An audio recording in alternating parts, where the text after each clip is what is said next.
Have you ever tried to change, only to feel like something inside you is dying? That deep, terrifying resistance? This video will unravel why real transformation feels like death, and how Carl Jung's concept of shadow work reveals the hidden forces behind that pain. If you're stuck in burnout, trapped in old patterns, or scared to face parts of yourself, this is exactly what you need to understand. By watching this, you'll learn why change is not optional, but a crisis that demands confronting your darkest, unconscious parts. You'll discover practical tools to survive this inner descent, harness your hidden power, and become unbreakable, stronger than you ever imagined. Imagine turning your fear and flaws into your greatest strengths. So ask yourself, are you ready to stop running from your shadow? To finally break free from the false self that's been holding you back? If the answer is yes, stay with me, because what you're about to learn could be the difference between being destroyed by change or mastering it and rising reborn. Why real change feels like dying. Most people say they want to change. They want more confidence, better habits, deeper purpose. But when the moment actually arrives, when life offers them a real chance to become someone new, they freeze. It's not laziness. It's not weakness. It's death. Or at least, that's how it feels. And Carl Jung understood why. Real transformation isn't an upgrade, it's a funeral. You're not just gaining new traits. You're burying old ones. Traits that felt like you. That's why the fear isn't about change itself. It's about disappearing. Picture a man who's built his whole identity on being the reliable one. He never complains. He works overtime. He sacrifices everything for others. One day he breaks. The stress, the silence, the hidden resentment, it all erupts. And suddenly saying no feels violent. Quitting his job feels like betrayal. Not because he doesn't want peace, but because choosing peace means killing the version of himself that earned love through suffering. That death, that's what paralyzes people. Jung called this process individuation. But that word sounds too clean. What it really means is facing your shadow, the buried parts of you that you've denied, repressed, edited out to fit in. And when you start to reclaim them, when you speak your truth, set new boundaries, demand more, the ego panics. Because everything it built to keep you safe starts to collapse. You're not just changing habits. You're burning your past self alive. And there's a reason it hurts so deeply. The ego doesn't distinguish between psychological death and physical death. It treats both as threats to survival. So when you try to evolve, leave a toxic marriage, break a cultural norm, say, I don't believe in this anymore, your nervous system screams. That cold sweat, that shaking, that urge to run, it's biology, but also it's history. The child in you remembers, stepping out of line used to mean exile. Or worse. That's why change can't be intellectual. You can read every book, watch every video, make vision boards for days. But when your identity is tied to the pain, letting go feels like betrayal, like abandoning your tribe, like stepping into the dark with no guide. The shadow isn't some monster hiding in your mind. It's the parts of you you were told not to be. The wildness, the selfishness, the rage, the truth. Imagine a snake shedding its skin. It doesn't just peel it off like a coat. It rubs against rocks. It bleeds. It hides. It becomes vulnerable. And for a while it's slower, weaker. But it has no choice. Because staying in old skin means death. That's the paradox. The pain of transformation is the price of staying alive. And yet most people choose the opposite. They cling to the familiar, even if it's killing them slowly. So if you're feeling lost right now, if life is shaking the ground under your feet, maybe it's not punishment. Maybe it's initiation. A signal that the old self is done. And something deeper, something raw and real, is demanding to rise. But be warned, the mind will fight it. It will whisper, this isn't you. It will scream, you're going to lose everything. And in a way, it's right. You will. You have to. But here's the real question. What are you actually losing? And what have you already lost by staying the same? The lie you've been living. Most people aren't truly living. They're trapped in roles written for them by society, family, and fear. Think about it. How much of your day is spent performing a version of yourself that others expect? The job title, the social media persona, the good son, or reliable partner mask. These roles are convenient, safe, but deeply hollow.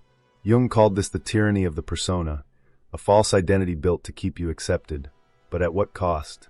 Imagine a man stuck in a 9-to-5 job he hates, not because he loves the work, but because leaving would mean losing respect, income, or stability. Or the guy who stays in a toxic relationship because it's easier than facing loneliness or disappointing family? How many moments of silent despair are buried beneath those everyday smiles? When did you last feel genuinely free from all the expectations squeezing you? The persona feels like armor, but it's actually a prison. It's a lie repeated so often that it becomes your reality. But this reality isn't yours. It's borrowed from what others want you to be. This borrowed self shapes your decisions, your fears, even your dreams. Ever caught yourself wondering why your biggest desires feel so distant, like they belong to someone else? That's the persona whispering you to stay in line. Look around you. In corporate meetings, family dinners, or social gatherings, how many people are really being themselves? The truth is uncomfortable. Most are actors on a stage, reciting lines written by culture and conditioning. This performance is exhausting. The energy it takes to uphold a false self drains your spirit and numbs your true identity. How long will you keep playing this part before the cracks start to show? Jung warned that the persona isn't just a mask, but a distortion that blinds you to your shadow, the parts of yourself you deny or reject. When you live a life dictated by others, you deny your own darkness, your flaws, your fears, and yes, your true power.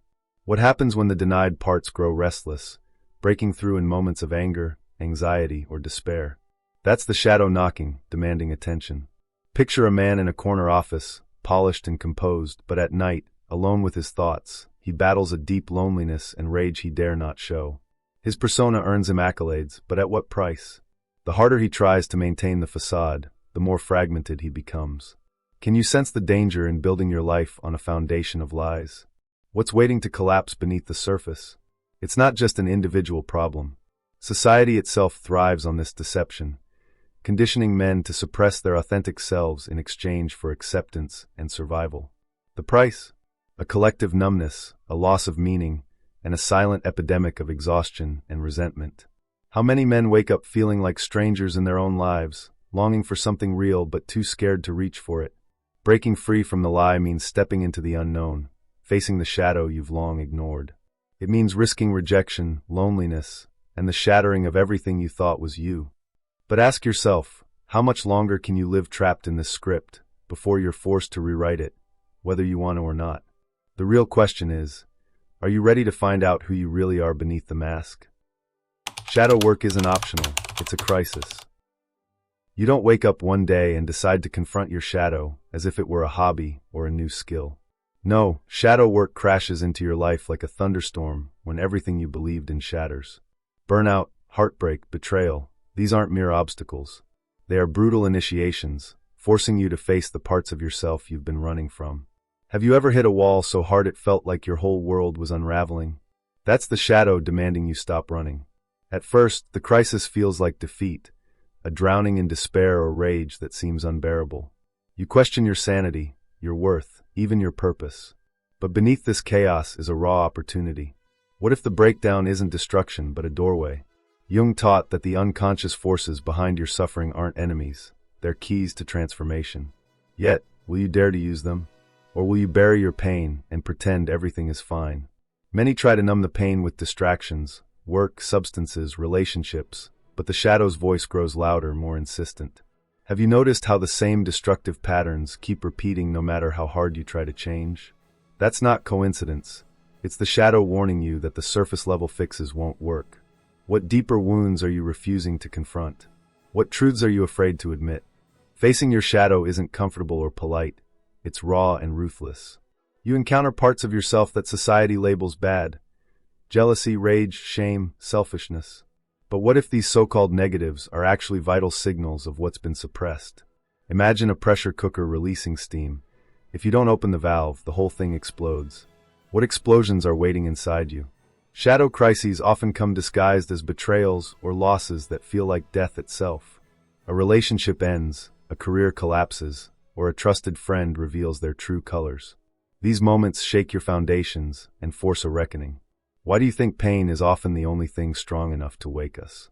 What is your pain trying to tell you about the parts of yourself you refuse to see? Some avoid this descent into darkness by clinging to old identities, but the unconscious will not be ignored forever. Jung warned that repressing your shadow only intensifies its power, making it more destructive when it finally erupts. Are you prepared for the consequences of continued denial? What might your life look like if you never face your deepest fears and shadows? The truth is, shadow work isn't a choice, it's a survival mechanism. Life breaks you down to build you back up, but only if you cooperate. Will you resist this forced transformation, or will you meet your shadow with courage, no matter how terrifying? How long can you survive in a fractured state before the cracks swallow you whole? In the end, the crisis is an invitation, an ultimatum from your unconscious self. You can continue to live half alive, controlled by shadows you don't understand, or you can embrace the darkness and start to integrate it. Are you ready to face the parts of you that you've spent a lifetime denying? Because the alternative is a slow death of the soul, and that death is far worse than the pain of change. How to enter the underworld and survive. The moment you decide to dive into your shadow is the moment you enter a psychological underworld, a realm of confusion, pain, and revelation. But how do you survive this descent without losing yourself completely? Jung's teachings give us a map, but the journey isn't gentle. Have you ever wondered why some people emerge from crisis stronger, while others collapse? The difference lies in how they navigate their inner darkness. First, you must learn to recognize your projections, those unconscious parts of yourself you see in others, but refuse to acknowledge in yourself. When someone triggers an intense emotional reaction, what is really happening inside you? Are you ready to stop blaming others and start questioning what those reactions reveal about your hidden wounds? This isn't easy, but it's the foundation of true self-awareness. Next comes decoding your triggers, those recurring patterns that push your buttons in ways that feel uncontrollable. Why do certain words or situations cause you to spiral into anger or despair? What stories are you telling yourself that keep these reactions alive? Jung believed these triggers point directly to your shadow's vulnerabilities, waiting for you to shine light on them, no matter how uncomfortable. Confronting your hidden parts requires brutal honesty. No excuses, no justifications. You will face aspects of yourself you've long denied: selfishness, fear, envy, or even cruelty. Can you handle the truth that these traits exist inside you, just as much as the qualities you admire? This moment of reckoning separates the seekers from the dreamers. Are you brave enough to stand in your own shadow? But survival isn't just about exposure, it's about integration. How do you weave these dark, rejected fragments back into a coherent sense of self? Imagine a shattered mirror. Each piece reflects a part of you. Can you gather these shards without cutting yourself? This integration is painful and slow, but it builds resilience. What if your greatest wounds become the foundation of your strength? The journey inward also means embracing paradox. You must hold your light and darkness simultaneously, accepting that you are both hero and villain in your story. How comfortable are you with this contradiction? Most want simple answers, or to separate the good from the bad. Jung's path forces you to step beyond these illusions and dwell in complexity. Are you ready to live with this tension? Practical steps are vital. Meditation, journaling, and therapy can guide you through this labyrinth. But beware, not all guides are prepared for the underworld's depths. Who do you trust when you feel like you are unraveling? The wrong support can lead to denial or escapism. Can you cultivate patience and self-compassion while facing your darkest truths? Finally, surviving the underworld transforms your relationship with life itself. You emerge more present, less reactive, and with a fierce inner calm. But the question remains, will you dare to keep walking this path when everything inside screams to turn back? Because once you enter, there's no going home to who you were before. Are you willing to be reborn through the fire of your own shadow? Why society punishes the transformed man. You might expect that shedding false identities and becoming truly authentic would earn you respect, or at least curiosity. But reality often hits differently. Have you noticed how people around you subtly shift when you start changing? Friends may turn cold, colleagues might mock your new values, and even family can react with suspicion. Why does authenticity so often trigger hostility? Jung warned us that society fears what it cannot control. When you stop playing their game, the social order feels threatened. This backlash isn't just about jealousy or insecurity. It's about maintaining a collective comfort zone. People unconsciously police conformity, punishing those who dare to redefine themselves. Have you experienced this pushback? Does it make you question whether the price of transformation is too high? Look closer. This punishment wears many masks. Sometimes it's open ridicule, other times subtle isolation. You might find yourself labeled as difficult, arrogant, or unstable simply for refusing to fit the mold. What does it say about our society that growth is often met with resistance rather than support? Could it be that the collective psyche fears the ripple effects of genuine change? Many who start evolving eventually retreat under pressure, abandoning their breakthroughs to reclaim social acceptance. Does that sound familiar? This regression isn't weakness, it's survival. But what if surrendering means you never truly live? Jung taught that this rejection is the price of initiation. Those who endure become initiates of a deeper reality, while others remain asleep. This social punishment also reveals a deeper psychological truth. The transformed man embodies parts of the shadow that society tries to bury. His power, independence, and raw honesty unsettle the collective ego. Can you imagine how terrifying it must be for others to confront their own shadow reflected in your presence? Are you ready to hold that unsettling mirror without turning away? The fear society projects onto the transformed man often triggers isolation and loneliness. But solitude can be the crucible of growth. Are you willing to endure the silence and exclusion that come with breaking free? Because genuine change demands you walk alone sometimes, shedding layers until only your essence remains. This punishment is paradoxical. It's both a barrier and a blessing. The backlash sharpens your resolve, or it destroys you. What will you choose? To fold under pressure, or to stand firm and rewrite the rules of your life? Jung's message is clear. Only through this social crucible does the self emerge from the ashes, reborn and untouchable. Finally, remember this. Society punishes transformation not because it hates you, but because it fears losing control. When you embody your truth, you become a beacon and a threat, a living contradiction that forces others to question their illusions. Can you live with that tension? Are you prepared to be the catalyst of change, even if it means becoming an outcast? The power hidden in your darkness. What if the parts of yourself you've been taught to fear, the rage, the shame, the insecurity, are actually the key to your greatest strength? Society conditions us to hide our darkness, to reject what feels dangerous or unacceptable. But Carl Jung showed us that the shadow isn't a curse, it's a reservoir of untapped power. Can you imagine what happens when you stop running from your demons and start listening to what they want to teach you? The raw energy in your shadow is primal and unrefined. It's not about becoming someone violent or destructive, but about reclaiming what's been denied: authenticity, passion, and an unbreakable core. Have you noticed how those moments of deepest pain or anger often lead to breakthroughs? That turbulent energy, once integrated, becomes a silent force that no one can see coming, but everyone feels. Think about the rage you've buried, or the parts of your personality you labeled too much. What if those are precisely the qualities that can fuel your resilience? Jung said integration means accepting your whole self, not just the polished exterior. So, how long have you been denying a vital part of who you are just to fit in? What does that cost you day by day? When you learn to channel this inner darkness, you become unpredictable, not because you're volatile, but because you've transcended conventional limits. This kind of power is subtle, quiet, and profound. It doesn't need to scream for attention. It moves with purpose beneath the surface. Can you sense how different that feels from the usual loud, exhausting pursuit of strength?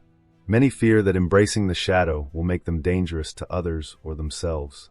But Jung argued the opposite. Rejecting your darkness fractures your psyche, while embracing it makes you whole. Have you experienced how suppressing parts of yourself creates anxiety, depression, or endless inner conflict? What if peace lies not in avoidance, but in confrontation and acceptance? Harnessing your shadow requires brutal honesty. You must look at your flaws, your rage, your insecurities, and see them not as enemies, but as allies waiting to be understood. What parts of yourself have you been refusing to see? And what would it take to stop fighting those shadows and start working with them? This journey isn't comfortable. It demands you rewrite your inner narrative about what's acceptable or shameful. But the payoff is immense. A power so quiet yet so formidable that it protects you from the chaos of the outside world. Can you imagine living from that place, unguarded but untouchable? How would your life change if you embraced your darkness as a source of strength? Ultimately, integrating your shadow is an act of radical self-love and courage. It's saying yes to your entire being, not just the parts that please others. Are you ready to step into that shadowed room and claim the power hidden within? Because until you do, the death you fear will remain the only transformation you avoid. Becoming someone who can't be broken. What if true strength isn't about avoiding pain or never falling, but about becoming so grounded that no fall can shatter you? This final stage of shadow work is about forging an unbreakable self, one that stands firm amid chaos. But how do you reach that point? Is it through denial or radical acceptance of every part of your being, even the parts you once hid in shame? Many think resilience means pushing through and suppressing vulnerability. Jung's vision was deeper. Resilience arises when you face your darkness head-on and invite it into the light. Have you ever seen a person who seemed invincible because they weren't afraid to show their cracks? What would it mean for you to stop hiding those cracks and use them as foundations instead? This transformation demands brutal honesty, not just with the world, but with yourself. It's an ongoing process, a lifelong ritual of reflection and ruthless self-examination. Are you prepared to look at your failures, regrets, and fears with unflinching eyes? Because only by embracing these shadows fully can you integrate them into a stronger whole. Sustaining this change means creating habits and rituals that reinforce your growth. It could be daily meditation, journaling brutal truths, or simply sitting with discomfort without fleeing. What rituals do you have in place to confront yourself every day? Without these anchors, the cracks will reappear, and the pressure to revert to old patterns will become overwhelming. Becoming unbreakable doesn't mean becoming cold or detached. It means cultivating a deep inner peace that no external chaos can disturb. It's paradoxical. The more you accept your vulnerabilities, the stronger and more untouchable you become. Can you imagine living free from the fear of judgment or failure? What would that freedom feel like in your bones? This journey often isolates you. When you refuse to play the same shallow games as others, they may push back or try to pull you back into conformity. But remember, your transformation is a beacon, even if others don't see it now. How will you hold your ground when everyone around you resists your change? Are you ready to stand alone? The man who cannot be broken understands that life's trials are not punishments but initiations. Each setback, each heartbreak, is a forge shaping him into something greater. What if you began to view your suffering not as a curse, but as the very material of your invincibility? Could that shift your entire experience of pain and challenge? In the end, shadow work is not a temporary fix or a phase. It's a lifelong commitment to living authentically, to refusing to stay asleep in the comfort of illusions. Are you ready to become unbreakable? To embody a strength that comes from embracing all parts of yourself, even the darkest ones? Because that is the true victory over death-like change. Transformation isn't a gentle process. It shatters the very identity you cling to, forces you to strip away every mask, and drags you into your darkest depths. Yet, in this abyss lies the power to rise whole, to own every fragment of yourself others fear. You've seen how change breaks the lie you live, ignites crises that demand facing your shadow, and challenges you to survive the inner underworld. You've learned why society resists your rebirth, and how your darkness is not a curse, but a source of silent strength. Now ask yourself, will you stay caged by fear and false comfort, or will you break free and become unbreakable? The path isn't easy. There's no returning to who you were, but on the other side is a life lived fiercely, honestly, and fully. This video promised transformation, and the choice is yours. Are you ready to claim the power hidden in your pain? If you're committed to stepping into this truth, subscribe and hit the notification bell. Share your decision with me, comment below. I'm breaking free. Because the journey only deepens from here. Next, we'll uncover how to build a fortress around your soul, so nothing can ever break you again. Stay awake. Stay dangerous.